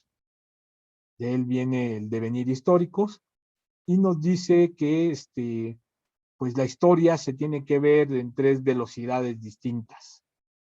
Lo que está superficial, es decir, lo que vemos todos los días, es el tiempo corto, son los acontecimientos. Y pues lo vemos en el transcurso de 1, 2, 3, 4, 10 años. Es decir, nuestro tiempo corto puede ser el ayer, ¿qué pasó ayer? Las noticias de ayer, o las noticias de una semana, de un mes, de un año. Es decir, pasa. Pero dice que también tenemos un tiempo medio que está, digamos, que es el ritmo, digamos, de los cambios más estructurales, los cambios en la economía, en la sociedad, donde, por ejemplo, trasciende una generación. Es decir, el tiempo que pasa una generación a otra, los cambios generacionales son los tiempos medios. Por ejemplo, pues ahora se habla, y esto es una construcción de la mercadotecnia, no de otra cosa, no por eso deja de ser valioso, pero las famosas generaciones, ¿no? La generación, los baby boomers, son los nacidos antes de los años 70, la famosa generación X, los millennials, los silenials y digamos todo un conjunto de generaciones. Estas generaciones, si bien son construidas, o estas brechas, son construidas como targets, targets mercadológicos, es decir, enfocados a ciertos consumos o a ciertas reglas de consumo para los mercadólogos para diseñar el consumo, pues también nos dan una idea de rasgos culturales distintos en estas diferentes generaciones. Si bien no todos los millennials son iguales, porque hay diferentes, también tenemos diferentes sesgos de clase, de género, de región, etcétera, pues sí, lo que tenemos son espacios o rupturas entre las diferentes generaciones o los diferentes periodos de tiempo. En la historia, por ejemplo, pues tenemos un periodo, si quisiéramos ver la historia del siglo XX mexicano, pues tendríamos pues un primer periodo de revolución y establecimiento institucional, que tiene una coyuntura. Una coyuntura es el espacio como que las coyunturas, decía mi abuelita, pues son las rodillas y las corvas y los espacios en que, decía, me duelen las coyunturas, pues no le dolían más que las rodillas, es decir, los espacios de unión entre los diferentes periodos. Entonces, por ejemplo, el porfiriato es un periodo que tiene una coyuntura que es el estallamiento o el estallido, perdón, de la Revolución Mexicana. La revolución y el proceso de institucionalización del país tiene otra coyuntura que podríamos establecerla como historiadores, digamos, si yo fuera historiador, que no lo soy, que a lo mejor digo una barra basada, a lo mejor hay que preguntarle a Juan Macías, donde pues tenemos pues una coyuntura con la fundación del PRI, es decir, la fundación del PRI, con la fundación del PRI y el maximato concluye la Revolución Mexicana y empieza, digamos, la era del priismo, la era institucional, posiblemente hasta los años 70, finales de los 70, donde viene otra coyuntura con el paso, con la transición de generaciones o el cambio de la ideología dentro del propio partido. Llegamos al año 2000, donde posiblemente viene una coyuntura más, donde tenemos alternancia en el poder. Llegamos al 2018, donde hay otra alternancia. Es decir, lo que tenemos aquí son tiempos medios, cambios históricos a un poquito más largo plazo. Y tenemos tiempos largos, que pues tienen que ver, digamos, con periodos históricos, por ejemplo, el siglo XX mexicano, o por ejemplo, el Renacimiento o la Ilustración. Entonces, en la prospectiva, en los estudios del futuro, pues tratamos de proyectar también futuros de corto, de medio y de largo plazo. Evidentemente, los futuros de corto plazo, si proyectáramos un futuro de largo plazo y un escenario de largo plazo, pues yo lo haría, digamos, por ejemplo, para la sucesión presidencial de 2024, que ya está aquí. Es decir, ya tendríamos que estar hablando de esto. Sí, faltan 3 años, o poquito menos de 3 años, pero ya está. Entonces, pues es un tiempo donde estamos viendo los acontecimientos, que se va Claudia, que se va Marcelo, que se va no sé quién. Entonces, pues ya tenemos que estar hablando de este tema. Eso ya te da para una perspectiva de corto plazo, ¿no? Si viéramos una coyuntura de mediano plazo, por ejemplo, y es de lo que es el ejercicio que vamos a hacer ya mucho más adelante en la segunda parte del curso, por ejemplo, un bosque. Si queremos salvar un bosque o queremos salvar una selva, pues una selva te la puedes acabar en 20 años, en 25 años, cambias la configuración de una selva, o la creación de una ciudad, por ejemplo. Entonces, eso lleva un tiempo medio. Y pues ya la perspectiva de muy largo plazo, pues ya es una perspectiva ya mucho más especulativa. Es decir, por ejemplo, y que tendríamos que ver, bueno, una de tiempo medio, por ejemplo, es, ok, ya tenemos a la generación X produciendo. ¿Cómo va a ser la vejez de los X? Ya los boomers están entrando a la vejez y la estamos viviendo, está en el tiempo corto. Pero, por ejemplo, ¿cómo será la vejez de los X y de los millennials? Y estoy hablando de 50 años. Ni menos, ni siquiera de 50. Posiblemente de unos 30 años. En 30 años, ¿cómo vemos esas generaciones? ¿Cómo serán los millennials en su vejez? Para empezar, ¿tendrán pensión? Y los X, tal vez algunos sí, otros no. Pero los millennials tendrán pensión. ¿Qué estarán haciendo? ¿Cuáles serán sus habilidades? ¿Cómo verán la tecnología los millennials cuando tengan esa edad? Entonces, eso me da otro espacio de perspectiva también interesante, ¿vale? Entonces, me había mencionado, me había olvidado mencionar a Brodel, pero aquí estamos. Ok, me paro aquí. ¿Dudas, preguntas? No, profe, ha estado ¿No? bastante interesante. Bueno, ¿me dan 5 minutos para tomar agua? Claro, Por profe, supuesto. adelante. Y todos también estiren un Claro que poquito las sí. piernas. 12:35 estoy de regreso para darle ya cierre a la clase de hoy, ¿vale? Va que Gracias. va. Va, 5 minutos de descansito y para que puedan ir al baño y demás, los que quieran. No es obligatorio. Dejo abierto, lo dejo así, dejo abierto cámara.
Listo.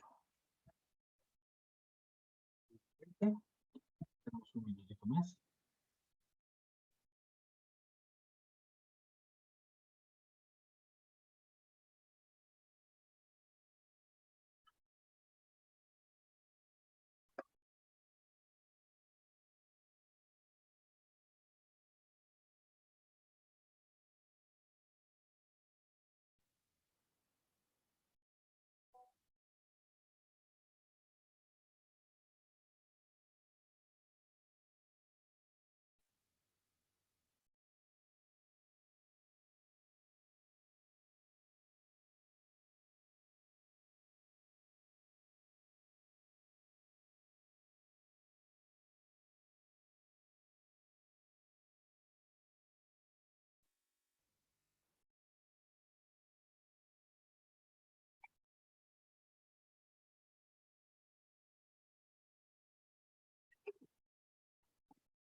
Listo, chicos.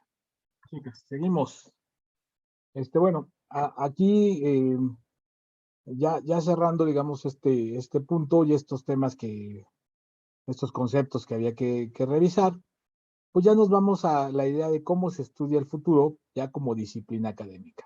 Si el futuro, ya el estudio del futuro que empezamos con los rituales y empezamos con las cartas y la lectura del café y del tarot, pues vamos a pensar que el futuro también llega a la universidad y se empieza, digamos, a convertir en una materia importante con el desarrollo de pues, diferentes ramas científicas, técnicas, tecnológicas, pues también se desarrollan, digamos, métodos y formas para hacer estudios del futuro, hacer proyecciones, hacer básicamente tratar de sistematizar y también tratar de generar conocimiento sobre el futuro. Entonces, hay una rama en 1907, les digo que los científicos del siglo XIX experimentaban con todo, y hay un señor, Gilfillan, le llama la menontología, que se contrapone o es lo contrapuesto a la antropología. Es decir, él estudia las sociedades futuras, a diferencia de la antropología, bueno, la arqueología, que estudia las sociedades del pasado, los vestigios de las sociedades del pasado. Él busca estudiar las civilizaciones futuras. ¿Cómo serían las civilizaciones del futuro? Este señor Gilfillan. No tiene mucho éxito sus cursos y la menontología pues queda ahí meramente como una curiosidad. Siempre tenemos curiosidades, pero pues, es un antecedente sobre el interés que ya se tenía sobre el tema del futuro. Luego viene un tema importante, viene la Primera Guerra Mundial y después viene un el periodo de los años 20, los locos 20, que justo vamos a empezar a vivir ese periodo nuevamente, los locos 20 después de la pandemia, después de la gran epidemia, y viene la crisis del 29. Y la crisis del 29 demuestra, digamos, la vulnerabilidad de la economía, del capitalismo, digamos, frente a problemas de crisis de sobreacumulación. Es decir, momentos donde esa famosa ecuación de Marx, dinero, mercancía, dinero, pues no se puede completar, se sobreacumulan mercancías, no hay más mercados, y entonces pues la economía pues cae en una crisis estructural importante, y prácticamente algún profesor mío decía que, un profesor ya viejo, que de niño le tocó viajar a Brasil y que los ferrocarriles en Brasil, durante los años 30, los alimentaban, en lugar de echarles carbón, les echaban café, porque si no hacían eso, el precio del café pues estaba tirado, entonces tenían que quemar la producción de café, meterla como carbón, usarla como carbón, porque si no el valor del café caía a cero. Entonces, justamente para evitar estos ciclos económicos y para estar prevenido, para minorar, digamos, las recesiones, en 1937 el presidente Roosevelt establece le encarga al señor Osborne, le encarga hacer un estudio económico y es tratar de establecer, digamos, un conjunto de reglas para prevenir crisis económicas como la crisis del 29, que se viene a resolver hasta el año 36 con el New Deal. Entonces, sí, empiezan, digamos, a pensar en el futuro desde el punto de vista económico, es decir, cómo podemos anticiparnos y cuáles son las señales de esas crisis, es decir, cómo podríamos evitar. Después, en 1943, Osip Fleischmann establece una ciencia o una disciplina que le va a llamar futurología. La futurología, cómo darle una lógica al futuro a partir del pasado. Es decir, es otro esfuerzo por crear la futurología. Y en 1945, ya en plena guerra, casi al final de la guerra, una fundación del complejo militar industrial estadounidense, que es la Fundación RAND, RAND se llama así, ¿por qué? Porque su nombre es Research and Development, y es una fundación de la Douglas Aircraft, de los fabricantes de aviones Douglas, que sirven para fines civiles, pero también para fines militares, estaban produciendo para fines militares. Crean pues este tanque pensante que se llama la Fundación RAND, y que pues también se dedica a hacer estudios sobre diferentes futuros en términos económicos, políticos, tecnológicos, militares, etcétera. Después, pues hay una corriente muy fuerte, sobre todo en fundaciones, en institutos especializados como el de Aeronáutica Militar, el Beitel Memorial, e incluso pues se crean en institutos especializados en el estudio del futuro, ¿no? Como el Instituto Hudson, que va a ser bien interesante y bien importante, porque ahí se crean un chorro de metodologías justamente, y ya vamos a ver, en la Guerra Fría, en la posguerra. También hay autores, cada vez más autores empiezan a hablar sobre temas del futuro, diferentes futuristas, crear escenarios, poner, digamos, el futuro en el foco de la discusión. Daniel Bell es un sociólogo, Hermann Kahn, que es importantísimo, es muy despreciado y mucha gente le cae mal, pero es importantísimo Hermann Kahn, Olaf Helmer, los McHale, Alvin Toffler, que es un periodista que habla de las olas y los choques del futuro y cosas así. Realmente pues es más un relato, más literatura. Hay otro señor Forrester que crea un conjunto, trabaja con computadoras y más bien hace proyecciones de futuro. Los esposos Dennis y Donella Meadows, que trabajan junto con Forrester, y pues hay otros como Saúl Menkovskis. Entonces, estos, digamos, es, digamos, cómo se ve en los Estados Unidos, pero también junto con Estados Unidos hay una corriente también europea, este, eh, que vamos a hablar ahorita después de esto. Bueno, pues aquí en Estados Unidos el tema son básicamente, es que acaba de llegar alguien y mis perros hacen mucho ruido, pero ya se fueron. No se preocupe, profe, es normal. Sí, hombre, son bien escandalosos. Y ahora no tuvimos escándalo en la calle, pero los perros sí son bien ruidosos. En Estados Unidos, pues bueno, pues básicamente son los temas, la tecnología, instituciones sociales, recursos naturales, sustentabilidad y cambio global. Y aparecen, van a ustedes a encontrar en inglés algunos términos. Uno clásico que es el pronóstico, el forecasting, los estudios del futuro, Future Studies, la futurología que habíamos visto del señor Fleischmann, y la futurística. Son, digamos, las palabras, cómo van a encontrar, digamos, las ramas, las materias, las disciplinas que se empiezan a estudiar en las universidades. Ahora sí, de Francia. En Francia la situación es distinta. La situación es muy diferente porque el estudio del futuro en Francia empieza después de la guerra. Y empieza básicamente con un señor que se llama Gaston Berger, que es más bien un educador. Él hace trabajo sobre educación más que sobre futuro o ciencia o perspectiva. Él es un educador y más bien inventa la palabra prospectiva como la idea de iluminar el futuro, tratar de anticiparse. La filosofía de la prospectiva, digamos así, nace como prospectiva. Lo que estamos estudiando pues es como la herencia francesa en prospectiva complementada con las escuelas norteamericanas. Es decir, vamos a hacer una prospectiva con anabólicos, anabolizada, para hacerla más poderosa, o sea, mezclando ambas, es lo que tenemos actualmente. Y bueno, pues lo que hacen es básicamente generar estudios de carácter más social, más humanista. Trabajan mucho ellos directamente con el gobierno francés, el gobierno de la República Francesa, no sé si es la tercera o la cuarta, pero bueno, son las repúblicas de Gaulle, del presidente de Gaulle, y pues básicamente están trabajando en la reconstrucción de un país, porque ellos vienen de la Segunda Guerra Mundial, y Francia es uno de los países que queda más destruido, no tanto en lo físico, bueno, en lo físico mucho también, pero sino en lo social, es decir, Francia se divide.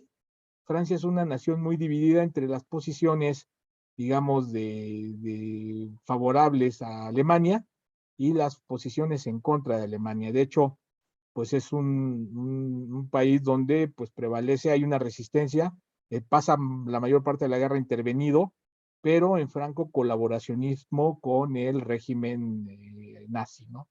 Entonces, pues ahí cuando es como ahora los talibanes, ¿no? Ya regresaron y pobrecitos los que apoyaron a la intervención norteamericana, ¿no? O sea, le está yendo como en feria, pobres, ¿no?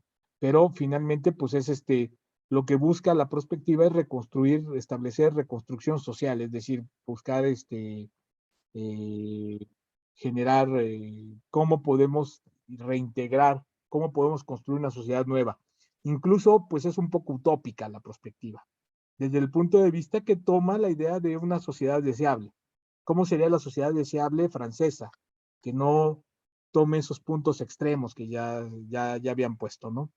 Eh, Hablan de justamente del análisis intencional y del intencionalismo, que viene de una línea muy filosófica, es decir, del actuar intencional. Y bueno, pues los temas son muy diversos, justamente pues como es un plan, ellos se manejan por vía de los planes quinquenales. Francia se reconstruye a través de planes quinquenales, que son grandes planes de desarrollo en agricultura, en industria, sanidad, progreso, ciencia, ejército, milicia, etcétera. Entonces, pues es como van, digamos, van a avanzar. Eh, Justamente hay varios autores interesantes. Hay otro, Pierre Massé, que fue justamente el comisionado del plan de desarrollo. Y en los años recientes, el señor Juvenel, Bertrand de Juvenel, y su hijo Hux de Juvenel, que tienen una empresa, una consultoría que se llama Futuribles, y que precisamente se han dedicado al desarrollo de métodos. De hecho, vamos a utilizar métodos de Futuribles para trabajar un escenario. Entonces, vamos a recuperar un poco y van a conocer lo que hace Futuribles y los métodos de análisis de la perspectiva. Bueno, otros países, Holanda, desde nivel gubernamental hasta nivel empresarial, Estados Unidos es el que tiene más tanques pensantes, tenemos una clase sobre el tema de los tanques pensantes. Suecia, Gran Bretaña, Italia. Italia es importante, crean el Club de Roma, justamente pues, de esos clubes que entran como esta teoría de la conspiración, clubes de empresarios, como el Bilderberg y ese tipo puede entrar en las ideas, si lo buscan, pueden encontrarlo como dentro de las teorías de la conspiración. Pues no han hecho otra cosa más que invertir en perspectiva, han hecho trabajos muy importantes. En los rusos, los soviéticos con la Unión Soviética, inventaron la pronóstica social como ciencia en la Academia de Ciencias de Moscú. En Israel también han trabajado mucho. Hemos tenido también en México mucha influencia de las escuelas israelíes, han venido los israelíes. En México hubo fundaciones como la Fundación Barro Sierra, en Argentina la Fundación Bariloche, que es ya y sobre todo dedicada a la conservación ambiental, como es que ellos están muy cerca del Polo Sur. Y bueno, la idea de los estudios del futuro. ¿Qué cosas son los estudios del futuro? Y pues ya para ir cerrando, digamos. Estos, digamos, tenemos todo un mundo, una selva, digamos, de formas, digamos, de estudios del futuro. ¿Qué son los estudios del futuro de acuerdo a la Sociedad Finlandesa de Estudios del Futuro? Examinan el presente con una especial comprensión del futuro. Es decir, tenemos que pensar el futuro, tenemos que entender, tenemos que tratar de ver el futuro primero. Es decir, ¿a qué futuro aspiramos? ¿Cuál es nuestra utopía? ¿A dónde queremos ir? Segundo, integran resultados de investigación de diferentes campos del conocimiento. Y eso quiere decir que los estudios del futuro son interdisciplinarios y multidisciplinarios. No son exclusivos de las ciencias sociales, no son exclusivos de las ingenierías o las ciencias duras, tampoco de las humanidades, es decir, tienes que tener una mezcla de todos, es decir, un equipo para hacer estudios del futuro tiene que tener científicos, pero también tiene que tener humanistas, pero también tiene que tener sociólogos o gente de ciencias sociales para entender los fenómenos. Y ayudan, los futuros tienen una finalidad muy precisa. ayudar a tomar decisiones en el presente. Dicen, tomadores de decisiones, hacer mejores escogencias, pues a tomar mejores decisiones o hacer mejores elecciones para un futuro común. Esto está muy traducido del español de España, seguramente. ¿Cuáles son estos principios de los estudios del futuro que tenemos? Pues que hay incertidumbre. Los estudios del futuro entienden que tenemos incertidumbre dentro del futuro, pero que también podemos conocer algo. Y cuando conocemos algo del futuro, pues lo que tenemos que hacer, cuando tenemos conocimiento, se liga al punto B, tenemos que actuar. Tenemos que actuar, entonces, pues estudiar el futuro, así como estudiar el presente, tiene que llevar a tomarnos una decisión o a generar un juicio sobre ese futuro y sobre ese presente. No tiene caso decir, voy a hacer un estudio del futuro, hacer el estudio del futuro, de identificar diferentes escenarios, identificar variables, ver cómo, identificar estrategias y después pum, guardarlo, cerrarlo y que se quede en un cajón o que se quede en un librero. Lo que tenemos que hacer con los estudios del futuro es publicarlos. Y la labor, por supuesto, de un comunicólogo es hacer el periodismo, dar a conocer la mejor forma de dar a conocer el futuro a la sociedad. Es decir, cómo llevar mensajes del futuro, advertencias sobre el futuro, ideas sobre el futuro a las personas para que las personas actúen. Un futuro o el conocimiento del futuro sin acción no sirve absolutamente de nada. Es un conocimiento estéril, se queda ahí guardado. Tenemos que buscar las formas de cómo comunicarlos. Tercer principio, ya no podemos hacer estudios del futuro sin considerar el pasado. Tenemos que pensar en la continuidad. Tenemos que pensar, el estudio del futuro es un estudio del devenir. Es decir, pasado, presente y futuro. O si ustedes dicen, entender las causas del presente, qué cosa causó, qué factores nos llevaron a donde estamos hoy, y pensar cuál sería la consecuencia de las acciones que tomemos hacia futuro. Entonces sí tenemos que darle esa causalidad y esa continuidad. Valores, los principios, no podemos abandonar. Por ejemplo, las escuelas norteamericanas hacen muy buenos pronósticos y tienen muchos trabajos donde se aplican ciencias duras para tratar de entender tendencias, realizar modelos de simulación, modelos de tendencia, padrísimos. Sin embargo, tenemos que darle al futuro una carga. Es decir, cuando vemos la tendencia, tenemos que decir, tenemos que entender, tenemos que juzgar si eso es bueno o es malo, si eso es adecuado o no, si eso va con los intereses de la sociedad o no. Quinto, realidad múltiple. No hay un futuro predeterminado. Tenemos muchos futuros. Los futuros son construibles y tenemos muchos futuros. Sexto, la complejidad. ¿Sí? Cuando tratamos de leer la realidad, encontramos múltiples factores. Lo que hacemos con los métodos de la prospectiva es tratar de reducir y tratar de limitar la complejidad. Nunca vamos a entender la complejidad, nunca vamos a tener un estudio que abarque todo y que con eso sepamos todo sobre el mundo. No somos el Doctor Strange para entender las 15,000 posibilidades, nadie las podría procesar, pero sí podemos limitar las variables importantes. Puede haber otras variables importantes que no vimos siempre, pero lo que hacemos con los métodos de la prospectiva es tratar de reducir, tratar de ordenar esa complejidad y entender esa complejidad. Y último, los estudios del futuro pueden tener elementos extrapolativos. ¿Qué es un elemento extrapolativo? Cuando extrapolamos, lo que hacemos es proyectar de pasado, presente a futuro, que son métodos más probabilísticos, son métodos matemáticos. Pueden tener elementos normativos. ¿Qué es un normativo? ¿Qué es la norma? El deber ser. ¿Cómo me gustaría que fuera la utopía? y elementos pragmáticos. ¿Qué hacer? La práctica. ¿Qué es lo que se puede hacer con lo que se tiene? ¿Sí? Entonces, estos son los principios. Ahí hay una síntesis de escuelas y demás, que bueno, pues ya no, voy a cerrar. Dejo de compartir y voy a cerrar para verlos.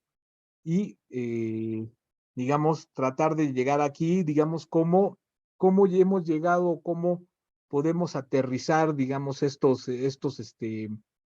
esta forma, y vean cómo, pues, el estudio y la prospectiva, pues sí es toda una escuela. Podría ser tal vez una carrera profesional, no lo sé, pero, por ejemplo, sí hay maestrías de prospectiva. Y sí entender el futuro, pues sí tiene métodos, ¿no? La prospectiva nos va a dar métodos para entender, para reducir ese futuro, para tratar de conjuntar todo este tipo de elementos. Y llego yo, porque ya no tengo más aire. Entonces, no sé si tienen dudas, preguntas.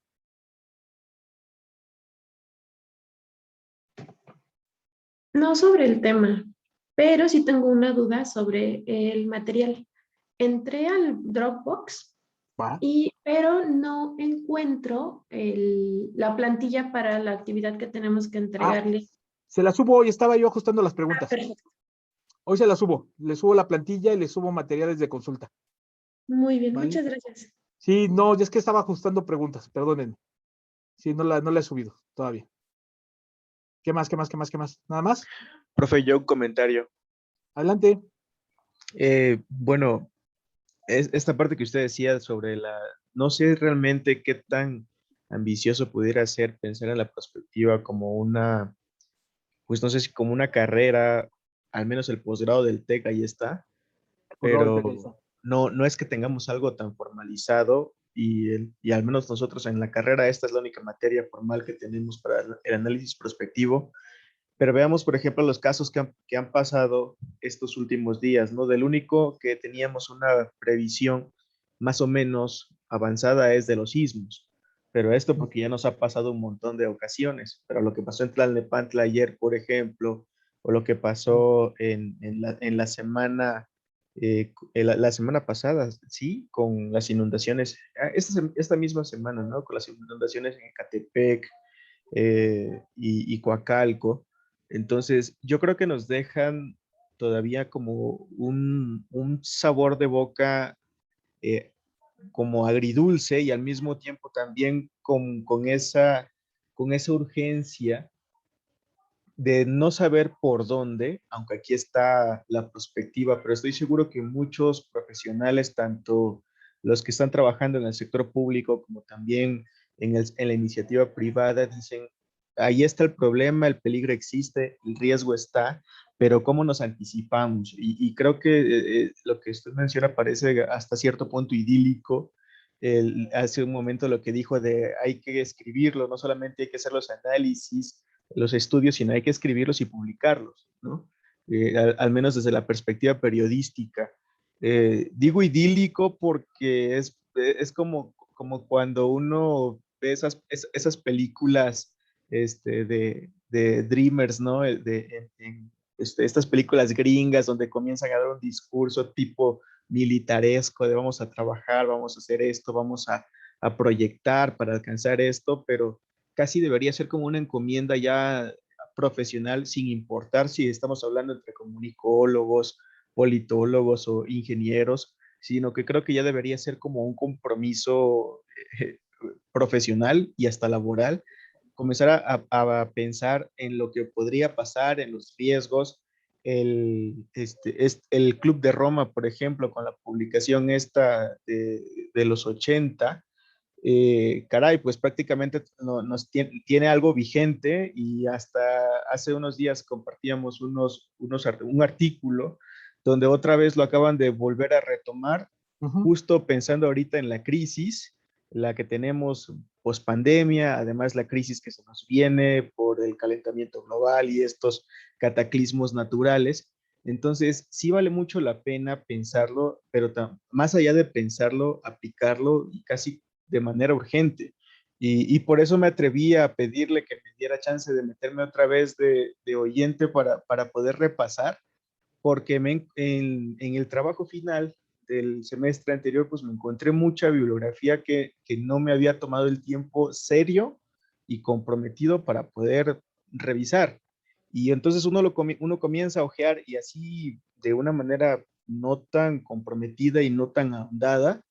Y sí, no sé si es para asustar o para, no sé si para asustar o para advertir, pero pues a mí en mi caso, más que advertencia, sí me parece de paranoia, ¿no? Pensar en lo que puede ocurrir, lo que se viene, y al final de cuentas, pues como civilización tenemos que aprender a prever y a advertir a los demás, pues por el bien de la humanidad, ¿no? Muy bien, no, justo coincido contigo, Gil, coincido contigo. Fíjate que se puede, digamos, desde la rama se puede hacer mucho, se puede hacer mucho.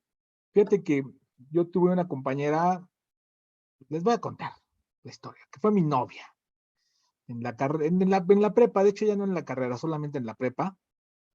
Pero bueno, no, esa es una mera, eh,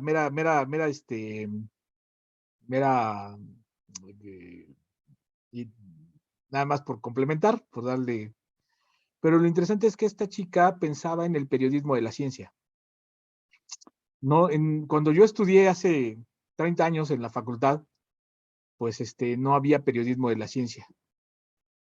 Y ella creó el periodismo de la ciencia en la UNAM. Se fue, se sentó con Julieta Fierro, se juntó con un chorro de científicos que primero la vieron feo y creó, digamos, por ejemplo, esta revista Como Ves. Ahora ella ya no está acá en México, ya está en Estados Unidos, ya trabaja allá. Se casó y tiene su vida allá, pero bueno, sigue haciendo cosas profesionales bien interesantes. Pero vamos, cuando platicábamos de esto, platicábamos de la ciencia y de cómo se puede difundir la ciencia. No había manera que se difundiera la ciencia. Y entonces, pues ella generó uno de los primeros proyectos bien interesantes. Ahora ya hay un noticiero iberoamericano con Iván, que también fue otro compañero de nosotros, y está, pues bueno, se sigue haciendo y sigue avanzando, y ya lo veo que cada vez empieza, digamos, a ganar espacio. Es decir, no es el espacio, los medios pues buscan otro tipo de notas, no buscan estas, pero creo que sí será bien interesante. Justamente uno de los trabajos que estoy replanteando ahorita, justamente uno de los trabajos va a ser que ustedes hagan una forma innovadora de comunicar un futuro. Es decir, que comuniquen un futuro de una forma innovadora. Alguien puede decir, pues voy a hacer yo un videoblog, con una nota, no voy a querer quedarme en toda una estructura de un videoblog, que hagan un video o que hagan algo de cómo lo comunicarían. Esa es, digamos, mi práctica de fin de semestre para este curso. Todavía no se las formalizo, pero es parte de los trabajos que tenemos ahí. Va a ser pues que hagan su video o hagan un TikTok o hagan, no sé, las formas que ustedes, no sé, lo voy a dejar libre para que ustedes vean cómo podemos comunicar un futuro a la sociedad, cómo puede ser comunicable. Entonces, creo que podemos avanzar. Hoy más que nunca tenemos acceso a los medios de forma, pues cada vez más barata. Antes, cuando estábamos hablando de periodismo de la ciencia, pues hablábamos de periodismo porque había 6 periódicos de circulación nacional, nada más. Y ninguno estaba interesado en este tema, ¿no? Es más, ni la UNAM estaba interesada en hacer periodismo de la propia ciencia que generaba. Tenían la Gaceta y eso, pero muy mala. Entonces, pues ahora tenemos el acceso a un chorro de formas de comunicación. Entonces vamos a ver qué sale. Y sí, qué bueno que estás de nuevo aquí y que te quedes hasta el final para ver eso. A ver, vamos a ver cómo podemos, cómo se puede ir encaminando esa inquietud, esa preocupación, que me parece bien válida. ¿Vale? ¿Más preguntas? ¿Dudas? Hablen ahora o callen hasta el siguiente. Adelante, Stephanie. Yo, la verdad es que no sé de qué blog hablan, ni tampoco tengo acceso al Dropbox, porque no sé si Eres recuerdan que nueva, ¿verdad? Llegaste apenas. Igual que Ramón. No, Ramón ya había venido, ¿verdad, Ramón? Sí, sí, ya. Sí, ya habías estado acá. ¿O no viniste a la clase anterior? Entré tarde, pero sí. Sí, ¿verdad? Bueno, te pongo el blog. El blog se llama, este, ¿cómo se llama el blog? Permítanme. Actuar por el futuro. Actuar por el futuro.blogspot. Ahí va, ahí les va. Ahí les va, ahí les va, ahí les va.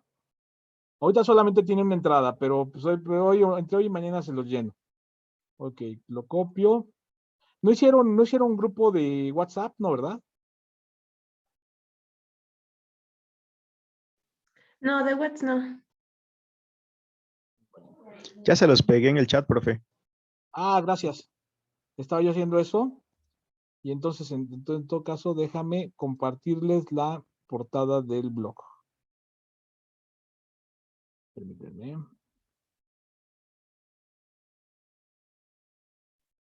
Déjenme compartirles la portada. Espérenme 2 minutos. Más bien 1 minuto. Aquí está. Que realmente lo que van a ver es una entrada nada más, que es lo que tengo. No tengo otra cosa. Y yo les sugiero, eso es voluntario, que hagan un grupo de, ahí les comparto. Este es el blog, creo que lo están viendo. Aquí están las lecturas básicas del curso. Tengo un diccionario, bueno, hay un diccionario, no lo hice yo, ahí está un diccionario de prospectiva. Las lecturas básicas del curso voy a abrirlos.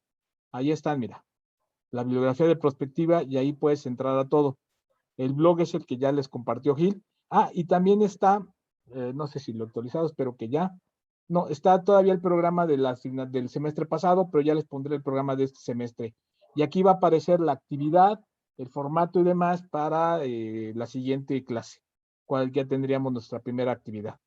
Entonces ahí van a poder encontrar materiales, les voy a subir todo lo que les he platicado de materiales complementarios, videos, lo que les platiqué de la ciencia ficción, ahí lo van a encontrar.